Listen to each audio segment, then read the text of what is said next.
عرب کے لوگوں میں دو خامیاں تھی. نمبر 1 چٹے ان پڑھ جاہل اجڑ، حتیٰ کہ انہیں باقی لوگ امی کہا کرتے تھے. امی نیرے ان پڑھ.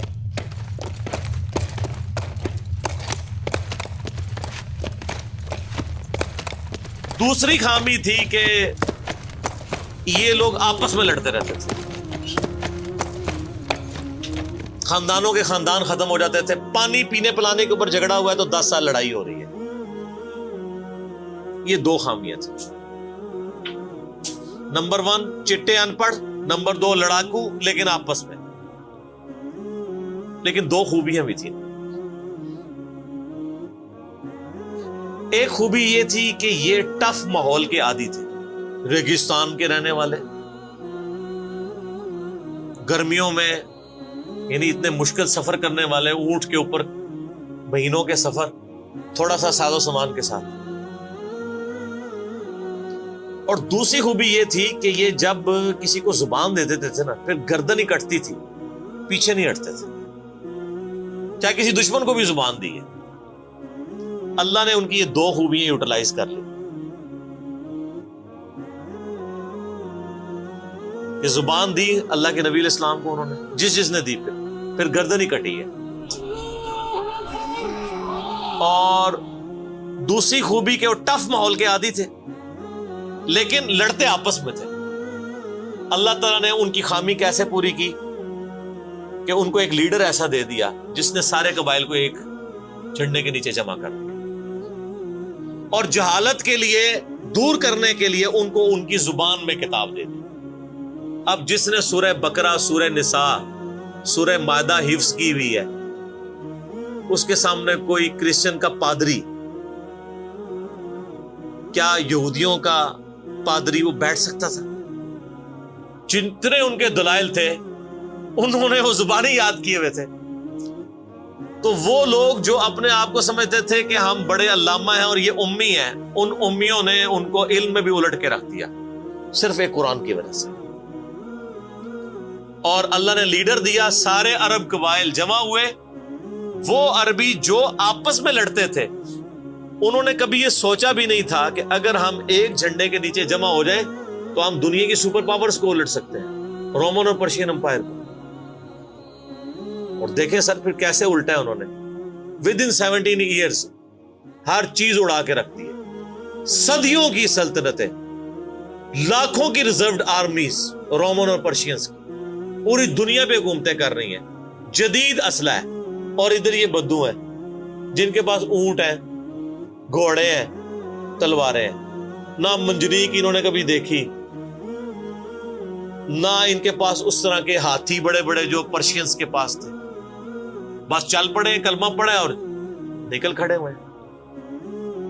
پھر دنیا نے دیکھا کہ ہر چیز کو الٹ کے رکھ دیا، انہی کے اسلحے ان سے چھین کے انہی کو الٹ دیا. وہ ساری کی ساری بجلی کس نے بھری تھی ان کے اندر؟ اس کتاب میں.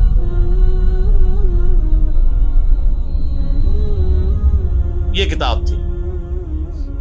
کتاب پڑھتے تھے، ایمان تازہ کرتے تھے. جہاد کا کیوں ذکر ہے اتنا قرآن کے اندر؟ کیونکہ اللہ نے ایک ایسی امت اٹھانی تھی جس نے تلوار کے زور پہ اکھاڑنا تھا رومن اور پرشین. ہم مانتے ہیں کہ اسلام تلوار کے زور پہ پھیلا ہے، لیکن یہ تصویر کا ایک رخ ہے. تصویر کا دوسرا رخ یہ ہے کہ جو بدماش صدیوں سے دنیا پہ حکمران تھے اور لوگوں کی رعایا کا استحصال کر رہے تھے، اپنی رعایا کا، ان پہ انہوں نے اتنے ٹیکسز لگائے ہوئے تھے. ان کو اکھاڑنے کے لیے کیا میٹھی میٹھی باتیں چاہیے تھی؟ طارق جمیل صاحب کے لیکچرز نے رومن اور پرشین امپائر اکھاڑنی تھی. یہ تو ان لوگوں کے لیے نہیں مسلمان ہو چکے ہیں. بدماش کب اپنی پوسٹ چھوڑتے ہیں؟ ان کو پھر اسلحے کے زور پہ ہی اکھاڑنا تھا. اور پھر اللہ نے صحابہ کرام کی تلواریں مسلط کی ان کے اوپر. جب اکھاڑ دی، فریڈم آف ایکسپریشن مل گیا، پھر معاملات سیدھے ہو گئے. اس زمانے میں بادشاہ کا دین رعایا کا دین ہوتا تھا. اگر کوئی رعایا کہے نا کہ میں بادشاہ کے دین سے الگ ہوتا ہوں، قتل ہو جاتا تھا. آپ پتہ عیسائیت کیسے پھیلی ہے؟ یہ تو سارے بت پرست تھے. کانسٹنٹائن 2 جس کے نام پہ قسطنطنیہ شہر تھا جو بعد میں مسلمانوں نے فتح کیا، سلطان محمد فاتح نے، ٹرکی والوں نے اس پہ ایک فلم بھی بنائی ہے، اردو ڈبنگ کے ساتھ ہے، ایک ہی نشست میں آپ دیکھ سکتے ہیں 2.5-3 گھنٹے کی. جو فلمیں دیکھتے ہیں ان کے لیے، مولویوں کے لیے نہیں. تو اس نے وہ قسطنطنیہ فتح کیا، پھر اس کا نام استنبول رکھ دیا. وہ قسطنطین 2 جو تھا وہ کرسچن ہو گیا تھا. چونکہ وہ کرسچن ہوا تو پوری رعایا 3 براعظموں میں پھیلی ہوئی وہ کرسچن ہو گئی. ایسے کرسچینٹی پھیلی ہے. تو رعایا کو وہی دین رکھنا ہوتا تھا جو حکمران کا ہے. پہلے حکمران بت پرست تھا، عیسائیوں پہ ظلم ہوتے تھے.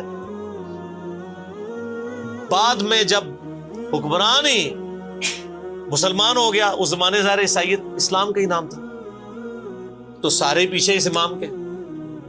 یہ بڑا خطرناک معاملہ تھا. دوسری طرف پرشین جو ہیں وہ آتش پرست تھے، ان کے نیچے آتش پرستی کا دین چل رہا تھا. تو یہ پھر ضرورت تھی کہ فریڈم آف ایکسپریشن دیا جاتا. اسلام نے تلوار کے زور پہ ان کو اکھاڑا، ان کی بدماشیاں ختم کی، اور ایسی ختم ہوئی کہ بخاری مسلم کی حدیث ہے، نبی علیہ السلام نے فرمایا ان قریب کیسر ختم ہو جائے گا، پھر قیامت تک کوئی کیسر نہیں ہوگا.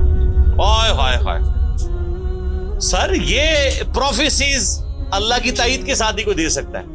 ان قریب کسرا ختم ہو جائے گا، قیامت تک کوئی کسرا نہیں ہوگا. دیکھ لیں 1500 سال ہو گئے ہیں، نہ رومن امپائر دوبارہ بنی، نہ پرشین امپائر دوبارہ بنی. حتیٰ کہ اب تو وہ کنسپٹ ہی ختم ہو گئے، ملکوں والا کنسپٹ آ گیا. اور اس زمانے میں یہ بات کرنا ایک ایسے شخص کا جس کے اوپر ایمان لانے والے گنتی کے لوگ ہوں، بہت بڑی بات. اور اللہ نے پھر اکھڑوایا.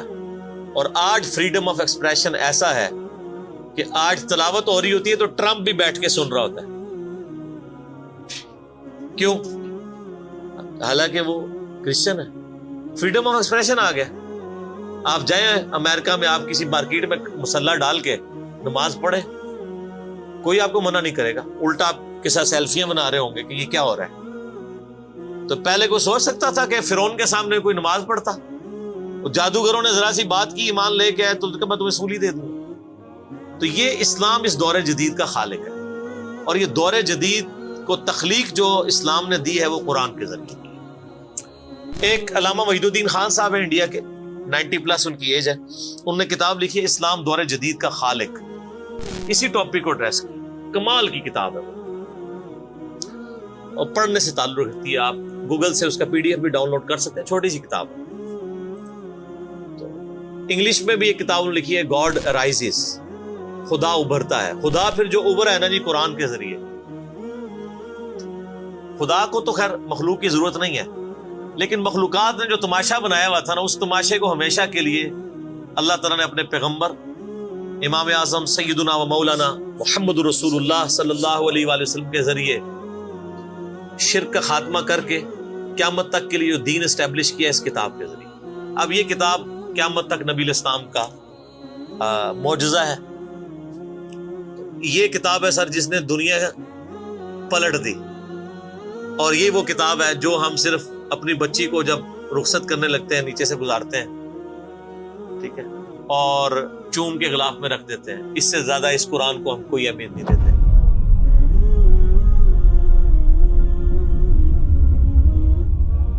حالانکہ یہ قرآن اس لیے نازل ہی نہیں ہوا، یہ تو ہماری کتاب زندگی ہے. لیکن ماشاءاللہ ایسی سازش اسلام کے خلاف کی ہے، کافروں نے نہیں، مسلمانوں نے پوری نیک نیتی کے ساتھ جنازہ نکالا دین کا، اور ایک سلوگن دے دیا قرآن نہیں ڈائریکٹ پڑھنا گمراہ ہو جاؤ گے. قرآن میں بڑی بڑی مشکل چیزیں ہیں، اس کو ہاتھ نہیں لگانا. یہ یہودی بات کرتے تو ہم کہتے ہیں یہ اللہ کے دشمن ہے. مسلمان کہہ رہے ہیں، ہم کہہ رہے ہیں بالکل صحیح کہہ رہے ہیں. وہ میرا کلپ آیا نا پچھلے، لیکن وہ جو ایک مولوی نے کہا ہے تو وہ اسلام 360 کے اوپر جو اس نے حملہ کیا ہے، تو میرا کلپ بھی اس پر ریکارڈ ہوا ہے. تو پہلے تو لوگ کہتے تھے کہ ہمیں باتیں کرتا ہے، اب تو ویڈیو میں لوگ ریکارڈ کرا رہے ہیں کہ جی قرآن ڈائریکٹ نہیں پڑھنا، آپ گمراہ ہو جائیں. اچھا آج تک آپ نے کبھی نہیں سنا یہ کہ فلاں مولوی کی کتاب ڈائریکٹ نہیں پڑھنی، آپ گمراہ ہو جائیں گے. یعنی مولوی کڈا سیاڑا ہے کہ اس کو طریقہ پتا ہے کہ میں نے بات کیسے سمجھانی ہے، اور اس کو ایسی کتاب لکھنی بھی آتی ہے جو گمراہ نہ کرے. اور اللہ کو ایسی کتاب نہیں دینی آئی کہ جو گمراہ ہونے سے بچا لے. قرآن میں کہاں ہے کہ یہ گمراہ کرتا ہے؟ وہ تو اللہ نے ٹانٹ کیا کہ جو قرآن پہ ایمان نہیں لاتے وہ گمراہ ہوتے ہیں. جو ایمان لے ہیں اور بات مان لیں وہ کیسے گمراہ ہوں گے؟ یہ تو تعریف کی ہے انہوں نے.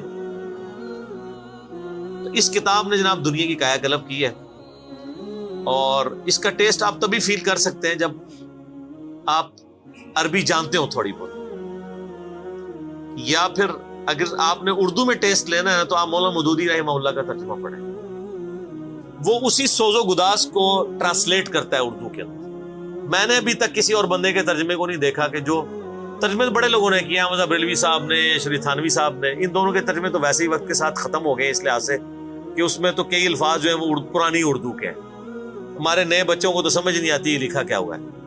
ہم نے کئی سنگتیں ہلاک کر دی۔ سنگتیں پتہ کسے کہتے ہیں؟ نہیں پتا۔ کئی امتیں، انہوں نے امت کا ترجمہ سنگت کیا، اس زمانے میں وہ چلتا تھا، ٹھیک ہے۔ آج کل اگر آپ اعلیٰ حضرت کا یہ ترجمہ رکھیں تو لوگوں کو نہیں سمجھ آئے، لیکن مودودی صاحب نے چونکہ لیٹسٹ اردو میں ترجمہ کیا اور پھر وہ سوز و گداز ٹرانسفر کیا۔ میرا چیلنج، آپ کوئی قرآن کی صورت نکالیں اپنی مرضی کی، باقی ساروں کے ترجمے رکھیں، پھر مودودی صاحب کا بھی پڑھیں، تو آپ کو لگے گا کہ آپ کا دل تیزی سے دھڑکنا شروع ہو گیا ہے۔ الفاظ کے چناؤ، پھر اس میں جو ردم ہے، اور وہ انہوں نے تفہیم القرآن کے مقدمے میں لکھا ہے کہ میں نے دیکھا ہے کہ ہمارا نوجوان قرآن ترجمے سے لے کے بیٹھتا بھی ہے نا تو بور ہو جاتا ہے، تو ان کا میں نے سمجھا کہ کیوں ہوتا ہے بور، کیونکہ وہ تو پڑھ رہے تھے اردو میں، اللہ نے تو قرآن نازل کیا عربی میں، عربی اس نے سیکھنی کوئی نہیں ہے، اور اردو نے جو ترجمہ کیا ہوا ہے وہ انہوں نے ترجمہ کیا ہوا ہے ایز اے اسٹوری بک۔ یہ تو کتاب زندگی ہے، یہ تو زندہ کتاب ہے، بلکہ مسلمانوں کی زندگی کا سبب ہے۔ صحیح مسلم میں حدیث ہے، اللہ اس کتاب کی وجہ سے قوموں کو عروج دے گا اور اس کتاب کی وجہ سے لوگوں کو، امتوں کو زوال دے گا، جس کو ڈاکٹر اقبال نے پھر شعر میں کہا، وہ زمانے میں معزز تھے مسلمان ہو کر اور تم خار ہوئے تارک قرآن ہو کر۔ وہ زمانے میں معزز کون؟ صحابہ اہل بیت، تابعین تبع تابعین، اور تم خار ہوئے کون؟ اسی، اور صرف اسی نہیں، ساڑھے بزرگ بھی۔ یہ نہ سمجھیے گا، ظاہر آپ تو ہم کہہ سکتے ہیں نا، ڈاکٹر اقبال کے زمانے میں انڈیا پاکستان بنگلہ دیش کے جتنے بابے ہیں زندہ تھے، آج تو کہہ سکتے ہیں مر گئے ہیں۔ ڈاکٹر اقبال جب یہ شعر کہہ رہا تھا تم خار ہوئے تارک قرآن ہو کر، تو وہ خار احمد بریلوی صاحب، اشرف تھانوی صاحب، یہ سارے لوگ زندہ تھے اس وقت، تو انہی کو ہی کہہ رہے تھے نا۔ حتیٰ کہ قرآن کے ترجمے کو بھی گناہ سمجھا گیا، یہ تو بہت بعد میں ترجمہ ہوا ہے، اس پہلے ترجمہ شاہ ولی اللہ دہلوی نے کیا۔ پہلے تو لوگ کہتے ہیں قرآن کا ترجمہ کرنے کی ضرورت نہیں ہے، اور یہاں لوگ کہتے ہیں بزرگوں کی بڑی خدمات ہے۔ ہم پوچھتے ہیں 1000 سال سے بزرگ یہاں بیٹھے ہوئے ہیں، کسی ایک بزرگ کا قرآن کا بخاری کا ترجمہ مجھے دکھا دیں کہ جی یہ سلطان بہو نے دیکھے نہیں قرآن کا ترجمہ کیا، یہ جی داتا صاحب نے بخاری شریف کا ترجمہ کیا۔ کیا انڈیا پاکستان بنگلہ دیش کے لوگوں کی زبان عربی تھی؟ فارسی تھی نا، تو کسی بزرگ کو توفیق نہیں ہوئی ہے کہ قرآن کا فارسی میں ترجمہ کر دے۔ اتنا بڑا چھکا میں نے مارا ہے کہ قیامت تک یہ روئیں گے۔ آندہ کو کہنا بزرگوں کی خدمات ہیں، ہمارے پرائم منسٹر صاحب بھی کہتے ہیں نا جی وہ فرید الدین گنج شکر کی بڑی تعلیم۔ فرید الدین گنج شکر صاحب نے کون سا قرآن کا ترجمہ کیا؟ اگر کسی نے قرآن کا ترجمہ ہی نہیں کیا، بخاری مسلم کا ترجمہ ہی نہیں کیا، وہ کیا خدمات کرتا رہے؟ وہ اپنی تعلیمات دیتے رہے۔ صحیح غلط اس کا فیصلہ ہم نہیں کرتے، وہ تو پھر میں اور طرف چل پڑوں گا۔ صرف جو خدمات والا ڈھونگ رچایا ہوا ہے نا، وہ میں آپ کو بتا رہا ہوں۔ جتنوں کے مزار بنائے ہوئے آپ نے، کسی ایک کا ترجمہ دکھا دیں قرآن کا، تو یہ پھر انہوں نے جان بوجھ کے سیاست کی اسلام کے نام کے اوپر، اپنی باتیں کرواتے رہے۔ سر ان کو پتا تھا قرآن کا ترجمہ ہو گیا، سورہ زمر اور سورۃ الانعام اگر اردو میں آ گئی تو بابوں کو کس نے پوجنا ہے؟ سر بخاری کا اگر ترجمہ ہو گیا تو ساروں نے تو رفع الیدین سے نماز پڑھنی ہے، بابے سارے بغیر رفع الیدین والے نے۔ یہ وجہ تھی کہ بڑی ہوشیاری ہے انہوں نے، یہ نہ سمجھو بولے سمجھے، بہت ہوشیار سمجھے۔ اور دیکھ لینا پھر اب رزلٹ سامنے آ گیا، جدھر ترجمے ہوئے ہیں وہ کہنا نہیں پیو دادے تے ایتھے ہاتھ بندہ سی، اے ایتھے بندہ ہے، تو رزلٹ نکل آیا نا۔ اسی لیے بزرگ جو کام کرتے ہیں وہ حکمت سے خالی نہیں ہوتا۔ ہاں انہوں نے بڑی ہوشیاری دکھائی ہے آپ کے ساتھ، لیکن اللہ کا وعدہ ہے هو الذی ارسل رسولہ بالہدی ودین الحق لیظہرہ علی الدین کلہ۔ قرب قیامت سے پہلے دین کو غلبہ ملنا ہے، غلبہ بابوں کے ذریعے نہیں ملنا تھا، اسی کتاب سے، جس کتاب نے پہلے غلبہ دلایا۔ اب آج دیکھیں بچہ اینڈرائیڈ فون کھولے ہوئے ہے، کوئی آیت آتی ہے ترجمہ پڑھ لیتا ہے۔ تو سر یہ خدمت تو پھر انہوں نے کی ہے نا اسلام کی۔